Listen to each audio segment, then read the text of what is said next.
Okay, in this lesson we are going to learn how to connect voltmeter to a circuit. Similar to ammeter, a voltmeter is a measuring instrument to measure and monitor parts of the circuit. So a voltmeter looks like this, or in terms of electrical symbol, it's just this V. It measures the electric potential difference of a component. A voltmeter is connected in parallel to the measured component. So what it means is that having a same starting and ending point as the component.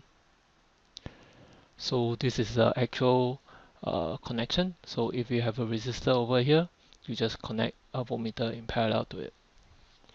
One way to easily remember this is that in order to measure and compare the electric potential difference, you must know the potential of the starting and the ending point.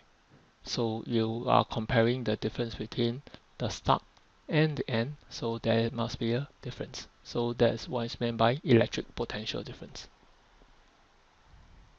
A brief recap. So ammeter measures current, is connected in series. Voltmeter measures electric potential difference and is in parallel.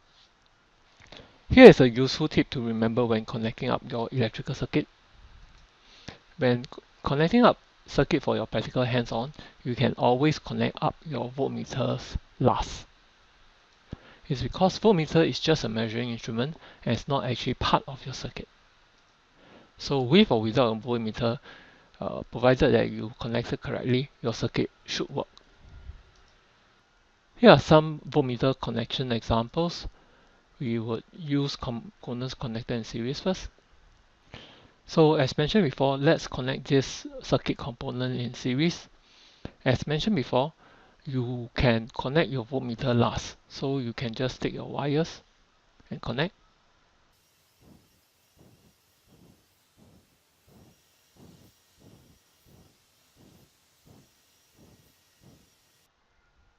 And you're done connecting the circuit. So the current is actually moving.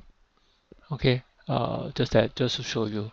Okay, so you actually don't need the voltmeter in order for your circuit to work. So a voltmeter is just a measuring device. So what you need to do is if you want to find out the potential difference of each of the component, you just connect in parallel to it. So the first one, parallel to it, you get your voltage. Second one, if you want to find the voltage of this one, just connect to it. In fact, you don't have to shift your voltmeter, you can just connect the third one and the last one. Okay, so just remember that if you want to find out the voltage of any of the components, you just put the same starting and the ending point. Okay, the difference, start and the end. Okay, let's look at this circuit again. So you find that there are different resistors in this. Okay, this is just to show you that the voltage is different for different resistor if you connect in series. So this is 3, this 25 is 5, and the 10 is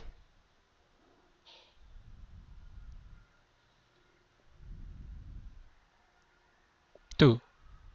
Okay, so you find that different resistors in connected in series will have a different voltage, and if you put it to this 10, you find that you have the same voltage too. So summarize, components that are in series with each other generally have different electric potential difference unless they have the same resistance value as shown in the simulation. Next, components connected in parallel. Okay, so you see that there are 3 different resistors connected in parallel. So if we want to find the potential difference for each of the component, you just again connect to the in parallel starting and ending volts. So you might realize that this is 10 volts. This is also 10 volts. And this is 10 volts. Even though they are of different resistance, but you find that components that are connected in parallel would have the same voltage. And in fact, this voltage for this configuration is 10 because the battery is of a 10 volts. So for components connected in parallel, they to each other will have the same electric potential difference regardless of resistance value. Knowing this makes a collection of electric potential difference value easier, okay, as you can just connect one of the parallel components and you can infer for the rest. Next, we'll show you a combination of series and parallel and see whether does this rule still holds.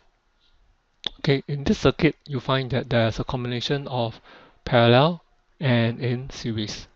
So 10 volts, 10 ohms, 10 ohms, 20 ohms. Let's see what will happen.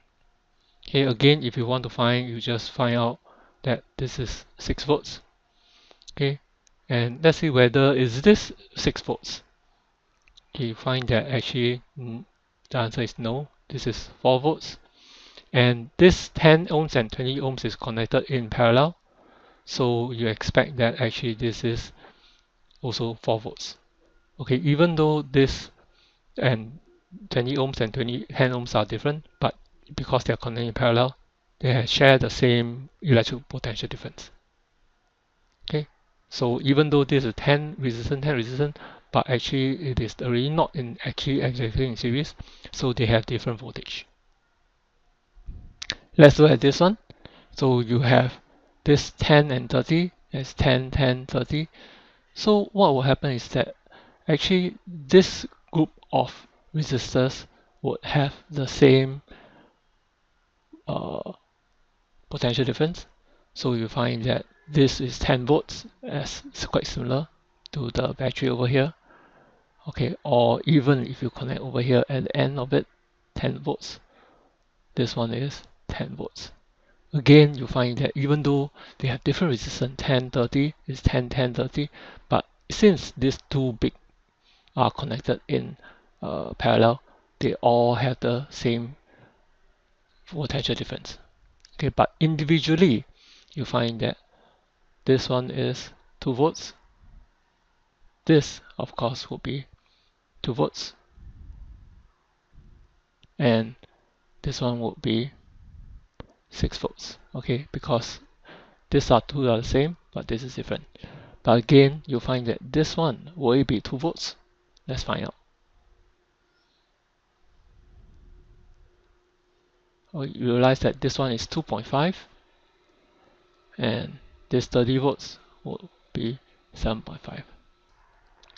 Since voltmeter is connected in parallel to the components, in order not to present an alternate path for the current to flow through the voltmeter, the resistance of an ideal voltmeter must be infinite or very big. A voltmeter with a low resistance is a faulty voltmeter and will give the wrong electric potential difference reading. Imagine that if a voltmeter has a low resistance path compared to the component, it will create an alternate path for the current flow through. So originally the current is flowing through here, and when you connect in parallel, you find that the battery would actually create another path for the current to flow through here. Okay, so it means that the low resistance voltmeter has already created changes through the increased current flow to the circuit, and the voltmeter reading will no longer read the original potential difference reading. So a correct voltmeter actually have a very high resistance. You cannot connect voltmeter in series with a component. So it's not possible to connect this voltmeter like this, try to measure a component. It's because the high resistance in series with the component will reduce the current flowing in the component. This again affects the original current and the potential difference value of the component, making any voltmeter reading meaningless. It is also highly likely that the circuit will no longer work due to low or little current flowing through the component, since this is of a very, very high resistance, okay, almost infinite. So a brief summary, ammeter measures current, is in series, the resistance of ammeter is close to zero.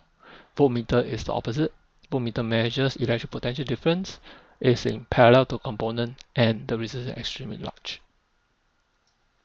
That's the end of today's lesson.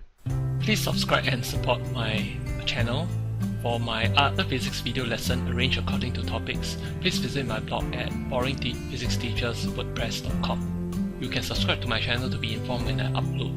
new physics video lessons. Thank you.